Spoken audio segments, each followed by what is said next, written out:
There's only one chlorinated chicken that I can see in this house, and he's on that bench. Getting a lesson from the Shadow Chancellor on how to balance the books is like getting a lesson from Dracula on how to look after a blood bank. So perhaps before he gets on his high horse, he should ask why his backbenchers are saying that they're being called the Pedo Defenders Party. A very big part of my life is trying to give pleasure to Mrs. Bone. Maybe Dodgy Dave will answer it now.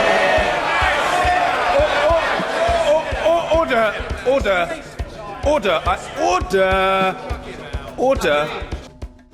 The House of Commons is famous for heated debate, but sometimes the shouting across the chamber becomes the story itself. From sharp one-liners to full-blown rules, parliamentary heckling has produced some unforgettable moments. Here's some of the best ones of the last 20 years. He is himself under investigation by the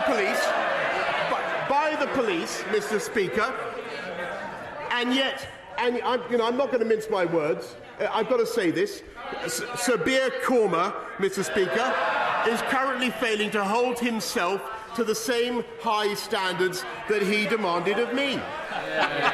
But Mrs. Bone wanted to know whether, if a bailout came before 2013, despite qualified majority voting, Britain would vote no in any case. And I know that she would be very happy if the Prime Minister give that undertaking, and it would be really helpful for the Bone household if he could. I do feel now that a very big part of my life is trying to give pleasure to Mrs. Bone.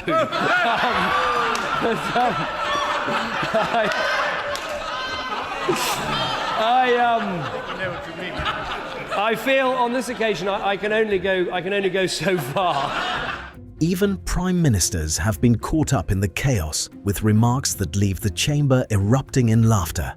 Because I did notice that the Right Honourable Gentleman had asked all his Twitter followers what questions he should ask me this week, so I thought I would look to see what sort of responses he'd received. I have to say that the first one was quite good. In fact, he might want to make sure he stays sitting down for this. Lewis writes, does she know that in a recent poll on who would make a better Prime Minister, Don't Know scored higher than Jeremy Corbyn?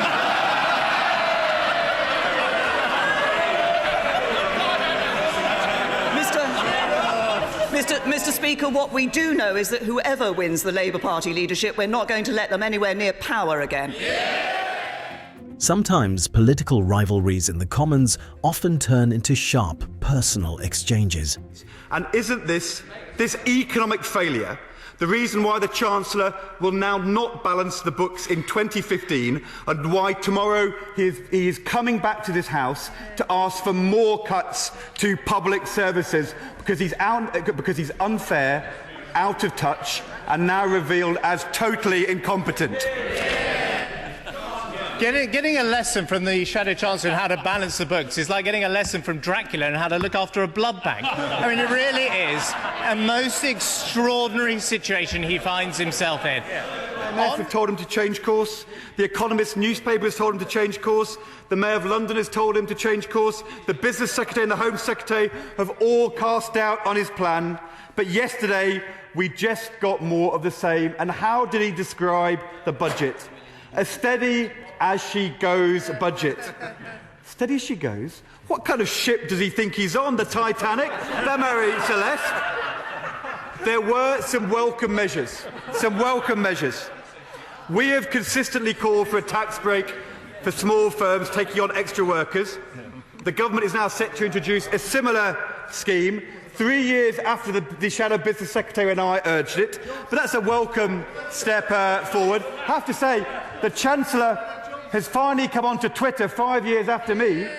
Maybe he'll find out his plan's going to fail 5 years after I worked it out. Although by then he'll be on this side of the House, Mr. Deputy Speaker. And during the Brexit years, tensions between MPs were rarely far from the surface. Could he like to tell the House why it is that a few weeks ago he voted against the government's withdrawal agreement, but on Friday he voted for it and why he's entitled to a vote and to change his mind, but the people of this country are not allowed to change their minds and have a people's vote.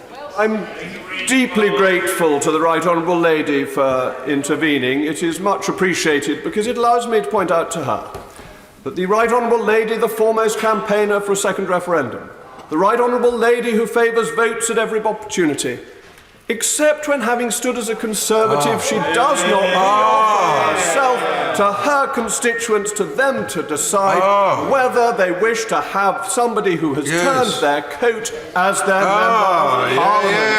So I think that, would the... If the Right Honourable Lady wishes to appeal for the Chiltern Hundreds, I will of course give way. Well, I think it is important to record that, of course, the majority of people in Broxtowe did not vote Conservative. And like all honourable and right honourable members, I seek to represent all my constituents, as we should all do, putting them and our country before narrow sectarian party interests. Let them decide. Mr. Speaker, what was it that the late Earl of Beaconsfield said of Mr. Gladstone? A prolix rhetorician inebriated by the exuberance of his own verbosity. I would not dream of saying such a thing about the Right Honourable Lady. Let me return to the motion in hand. Disagreements over the future of the country often spilled into fiery exchanges on the Commons floor. But sometimes the clashes go beyond policy, turning into heated confrontations between MPs themselves. I'd be grateful for your advice. Order. The Honourable Lady has the right to have her say, and don't challenge me. Thank you. I'd be grateful, Madam Deputy Speaker, for your advice on how members like myself should respond when the Honourable Member from Sedgefield tells me to, and I quote, shut up in this chamber, where I speak for my constituents, and now he is also attempting to shut me up online as well. What message does this send to women who want to be in politics when they see men like that? Well, maybe. Did you want to tell me to sit down out there? I do think the Honourable Gentleman, that is not how we want to behave. Just shout, point of order, Sean Bailey. He's just turned around and said, do you want to tell me to sit down out there? Now, I'm pretty sure, to me, that sounds quite threatening, Madam Deputy Speaker. Is that in line with the Code of Conduct to members of this House? Well, I have to say to the Honourable Gentleman that I found his conduct about 30 seconds ago not very courteous. Moments like this often prompt the Speaker to step in as tempers flare across the benches. That at the time after he became Prime Minister under the Coalition, and at the time when he was dividing the nation between strivers and scroungers, I asked him a very important question about the windfall he received when he wrote off the mortgage of the premises in Notting Hill. And I said to him he didn't write off the mortgage of the one the taxpayers were helping to pay for at Oxford. I didn't receive a proper answer then. Maybe Dodgy Dave will answer it now. And by the way...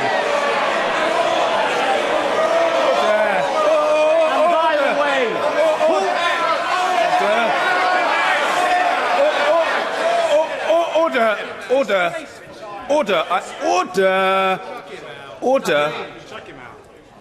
I must ask the Honourable Gentleman, order. Don't require any assistance from some junior minister. An absurd proposition. I invite the Honourable Gentleman to withdraw that adjective that he used a moment ago. He's perfectly capable of asking his question without using that word. It is up to him, but if he doesn't wish to withdraw it, I can't reasonably ask the Prime Minister to answer the question. All he has to do is withdraw that word and think of another. Sorry?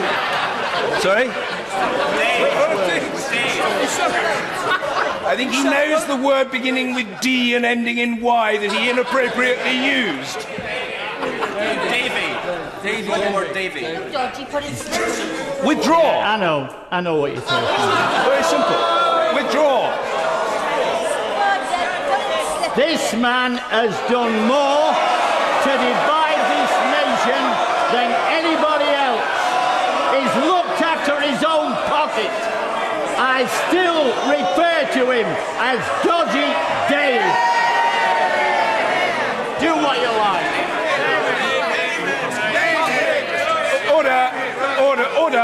Order. I'm sorry. I must ask the honourable gentleman to withdraw the word. Very well.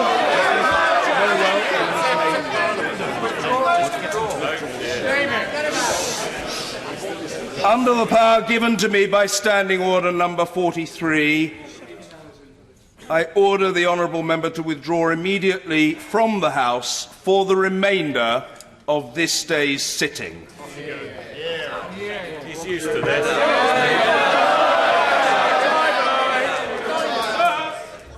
Prime Minister's questions is usually where the atmosphere reaches its peak. There's a petition on his own Labour website with 57,000 people, including Carol, Nigel, Graham and Phoebe, calling for an election. I don't know whether there's a Jeremy on the list. But, Mr. Speaker, I know he's worried about free trade deals with America, but there's only one chlorinated chicken that I can see in this House, and he's on that bench. Will he confirm again? Will he confirm? And at times, the jabs are as theatrical as they are cutting. But, Mr. Speaker, I know the whole House will want to join me in recording that after 10 tumultuous years, this is your last Prime Minister's questions. And as befits a distinguished former Wimbledon competitor, you have sat up there in your high chair, and not just as an umpire, ruthlessly adjudicating on the finer points of parliamentary procedure with your trademark Tony Montana scowl, Mr. Speaker. Not just as a commentator, offering your own opinions on the rallies you are watching, sometimes acerbic and sometimes kindly, but above all as a player in your own right, peppering every part of the chamber with your own thoughts and opinions, like some tennis ball machine, some uncontrollable tennis ball machine, Mr. Speaker, delivering a series of literally unplayable, unreturnable, formally unreturnable volleys and smashes. And although we may disagree about some of the legislative innovations that you have favoured, there is no doubt in my mind that you have been a great servant of this Parliament and of this House of Commons. And even today, the tradition of loud, combative exchanges shows no sign of slowing down. Talk about the cost of living. This government is taking action, and under their watch, inflation was 11%, which crippled the state of finances for students as their loan rates went up. Mr. Speaker, I am amazed that while we're trying to talk about student loans, the Prime Minister has the cheek to talk about my party being smaller. His party is smaller too, including one MP who was arrested for child sex offences. So perhaps before he gets on his high horse, he should ask why his backbenchers are saying that they're being called the Pedo Defenders Party. Yes. So why don't we get back? So if he... Yes, I didn't say it. I know it makes them... Supporters say it's part of the rough and tumble nature of British politics. Position actually is. Critics say it risks undermining serious debate. Let me remind him, Mr. Speaker. Either way, when the Commons erupts like this, it rarely goes unnoticed. There is simply far too much noise. The public doesn't like it, and neither do I.